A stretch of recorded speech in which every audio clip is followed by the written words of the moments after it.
श्री शौनक जी ने कहा, महाभाग सूत जी, आप धन्य हैं, परमार्थ तत्व के ज्ञाता हैं। आपने कृपा करके हम लोगों को बड़ी अद्भुत एवं दिव्य कथा सुनाई है। भूतल पर इस कथा के समान कल्याण का सर्वश्रेष्ठ साधन कोई नहीं है। यह बात हमने आज आपकी कृपा से निश्चय पूर्वक समझ ली है। सूत जी, कलयुग में इस कथा के द्वारा कौन कौन से पापी शुद्ध होते हैं, उन्हें कृपा पूर्वक बताइए और इस जगत को कृतार्थ कीजिए। सूत जी बोले, मुने, जो मनुष्य पापी, दुराचारी, खल तथा काम क्रोध आदि से निरंतर डूबे रहने वाले हैं, वे इस पुराण के श्रवण पठन से ही शुद्ध हो जाते हैं। इसी विषय में जानकर मुनि इस प्राचीन इतिहास का उदाहरण दिया करते हैं, जिसके श्रवण मात्र से पापों का पूर्णतः नाश हो जाता है। पहले की बात है कि रात्रों के नगर में एक ब्राह्मण रहता था, जो ज्ञान से अत्यंत दुर्बल, दरिद्र, रस बेचने वाला तथा वैदिक धर्म से विमुख था। वह स्नान, संध्या आदि कर्मों से भ्रष्ट हो गया था और वैश्यावृत्ति में तत्पर रहता था। उसका नाम देवराज था। वह अपने ऊपर विश्वास करने वाले लोगों को ठगा करता था। उसने ब्राह्मणों, क्षत्रियों, वैश्यों, शूद्रों तथा दूसरों को भी अनेक बहानों से बनाकर उनका धन हड़प लिया, परंतु उस पापी का थोड़ा सा भी धन कर्मी धर्म काम में नहीं लगा था। वह वैश्यगामी तथा सब प्रकार से आचार भ्रष्ट था।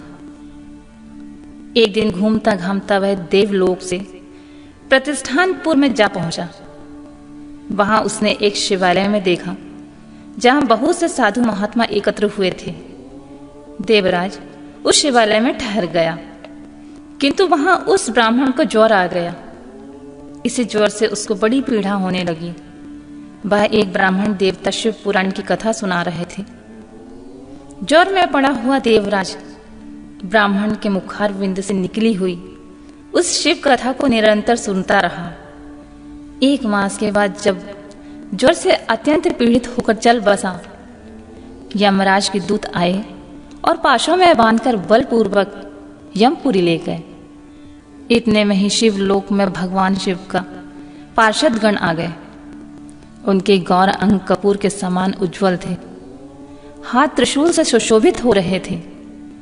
उनके संपूर्ण अंग भस्म से उद्दासित थे और रुद्राक्ष की मालाएं उनके शरीर की शोभा बढ़ा रही थी। वे सब के सब क्रोध पूर्वक यमपुरी में गए और यमराज के दूतों को मार पीट कर बारंबार धमकाकर उन्हें देवराज को उनके चंगुल से छुड़ा लिया और अत्यंत अद्भुत विमान पर बिठाकर जब वे शिवदूत कैलाश जाने के लिए उद्यत हुए, उसी समय यमपुरी में बड़ा भारी कोलाहल मच गया। उस कोलाहल को सुनकर धर्मराज अपने भवन से बाहर आए। साक्षात दूसरे रुद्रों के समान प्रतीत होने वाले चारों दूतों को देखकर धर्मज्ञ धर्मराज ने उनका विधि पूर्वक पूजन किया और ज्ञान दृष्टि से देखकर सारा वृतांत जान लिया। उन्होंने भय के कारण भगवान शिव के उन महात्माओं दूतों से कोई बात नहीं पूछी, उल्टी उन सबकी पूजा एवं प्रार्थना की। तत्पश्चात वे शिवदूत कैलाश को चले गए। वहां पहुंचकर उन्होंने उस ब्राह्मण को दया सागर साम्य शिव के हाथों में दे दिया। शौनक जी ने पूछा, महाभाग सूत जी, आप सर्वज्ञ हैं, महामते, आपकी कृपा प्रसाद से बारंबार कृतार्थ हुआ हूं। इस इतिहास को सुनकर मेरा मन अत्यंत आनंद से निमग्न हो रहा है। अतः अब भगवान शिव में प्रेम बढ़ाने वाली शिव संबंधिनी की दूसरी कथा भी कहिए। श्री सूत जी बोले, शौनक, सुनो, मैं तुम्हारे सामने गोपनीय कथा वस्तु का भी वर्णन करूंगा, क्योंकि तुम शिव भक्तों में अग्रगण तथा वेद वेताओं में श्रेष्ठ हो। समुद्र के निकटवर्ती प्रदेश में एक बास्कल नामक ग्राम है, जहां वैदिक धर्म से विमुख महापापी द्विज निवास करते हैं। वे सब के सब बड़े दुष्ट हैं। उनका मन दूषित विषय भोगों में लगा रहता है। वे ना तो देवताओं पर विश्वास करते हैं, न भाग्य पर। वे सभी कुटिल वृत्ति वाले हैं। किसानी करते और भली भांति के घातक अस्त्र शस्त्र रखते हैं। वे व्यभिचारी एवं खल हैं। ज्ञान वैराग्य तथा सब धर्म का सेवन ही मनुष्य के लिए परम पुरुषार्थ है। इस बात को वे बिल्कुल नहीं जानते हैं। वे सभी पशु बुद्धि वाले हैं। अन्य वर्णों के लोग भी उन्हीं की भांति कुत्सित विचार रखने वाले स्वधर्म विमुख एवं खल हैं। वे सदा कुकर्म में लगे रहते हैं और नित्य विषय भोगी में ही डूबे रहते हैं। वहां की सब स्त्रियां भी कुटिल स्वभाव की, स्वेच्छाचारिणी, पाप सक्त, कुशित विचार वाली एवं व्यभिचारिणी हैं। वे सद्व्यवहार एवं सदाचार से सर्वथा शून्य हैं। इस प्रकार वहां का दुष्टों का ही निवास है। उस बाष्कल नामक ग्राम में किसी समय एक विदुंग नामधारी ब्राह्मण रहता था। वह बड़ा अधम था, दुरात्मा और महापापी था। यद्यपि उसकी स्त्री बड़ी सुंदरी थी, तो भी वह कुमार्ग पर चलता रहता था। उसकी पत्नी का नाम चंचुला था। वह सदा उत्तम धर्म का पालन करने में लगी रहती थी, तो भी उसे छोड़कर वह दुष्ट ब्राह्मण वैश्यगामी हो गया था। इस तरह कुकर्म में लगे हुए उस बिंदुक का बहुत वर्ष व्यतीत हो गए।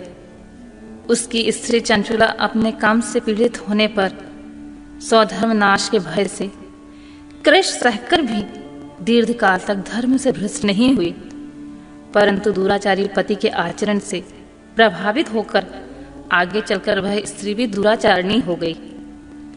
इस तरह दुराचार में डूबे हुए उन मूढ़ चित्त वाले पति पत्नी का बहुत सा समय व्यर्थ बीत गया। तदनंतर शूद्र जातीय वैश्य का पति बना हुआ वह दूषित बुद्धि वाला दूसरे ब्राह्मण विंदुक समयानुसार मृत्यु को प्राप्त कर नरक में जा पड़ा।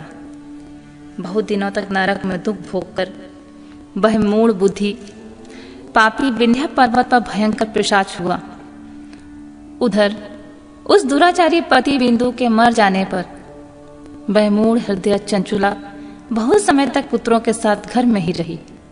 एक दिन देवयोग से किसी पुण्य पर्व के आने पर वह स्त्री भाई बंधुओं के साथ गोकर्ण क्षेत्र में गई। तीर्थ यात्रियों के संग में उसने भी उस समय जाकर किसी तीर्थ के जल में स्नान किया। फिर वह साधारणतः बंधुजनों के साथ यत्र तत्र घूमने लगी। घूमते घामते किसी देव मंदिर में गई और वहां उसने एक देवज्ञ ब्राह्मण के मुख से भगवान शिव की परम पवित्र एवं मंगलकारिणी उत्तम पौराणिक कथा सुनी। कथावाचक ब्राह्मण कह रहे थे कि जो स्त्रियां पर पुरुष के साथ व्यभिचार करती हैं वे मरने के बाद यमलोक में जाती हैं। तब यमलोक के दूत उनकी योनियों में तपे हुए लोह का परिध डालते हैं। पौराणिक ब्राह्मण के मुख से यह वैराग्य बढ़ाने वाली कथा सुनकर चंचुला भय से व्याकुल हो गई और कांपने लगी। जब कथा समाप्त हुई और सुनने वाले सब लोग वहां से चले गए, तब वह भयभीत नारी एकांत में शिव पुराण की कथा बांचने वाले उन ब्राह्मण देवता से बोली। चंचुला ने कहा, ब्राह्मण, मैं अपने धर्म को नहीं जानती थी, इसलिए मेरे द्वारा बड़ा दुराचार हुआ है। स्वामिन, मेरे ऊपर अनुपम कृपा करके मेरा उद्धार कीजिए। आज आपके वैराग्य रस से ओतप्रोत इस प्रवचन को सुनकर मुझे बड़ा भय लग रहा है। मैं कांप उठी हूं और मुझे इस संसार से वैराग्य हो गया है। मुझ मूढ़ चित्त वाली पापिनी को धिक्कार है। मैं सर्वथा निंदा के योग्य हूं। कुशित विषयों में फंसी हुई अपने धर्म से विमुख हो गई हूं। हाय, न जाने किस किस घोर कष्टदायक दुर्गति में मुझे पड़ना पड़ेगा और वहां कौन बुद्धिमान पुरुष कुमार्ग में धन लगाने वाली मुझ पापिनी का साथ देगा। मृत्यु काल में उन भयंकर यमदूतों को कैसे देखूंगी जब वे बलपूर्वक मेरे गले में फंदे डालकर मुझे बांधेंगे। तब मैं कैसे धीरज धारण कर सकूंगी। नरक में जब मेरे शरीर के टुकड़े टुकड़े किए जाएंगे, उस समय विशेष दुख देने वाली उस महायातना को कैसे झेलूंगी।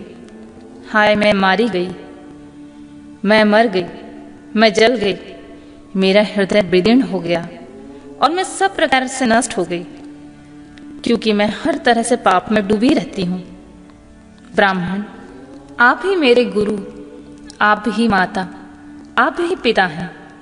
आपकी शरण में आई मुझ दीन अबला का आप ही उद्धार कीजिए, उद्धार कीजिए प्रभु। सूत जी कहते हैं, शौनक, इस प्रकार खेद और वैराग्य से युक्त चंचुला ब्राह्मण देवता के दोनों चरणों में गिर पड़ी। तब उन बुद्धिमान ब्राह्मण ने कृपा पूर्वक उसे उठाया और इस प्रकार कहा,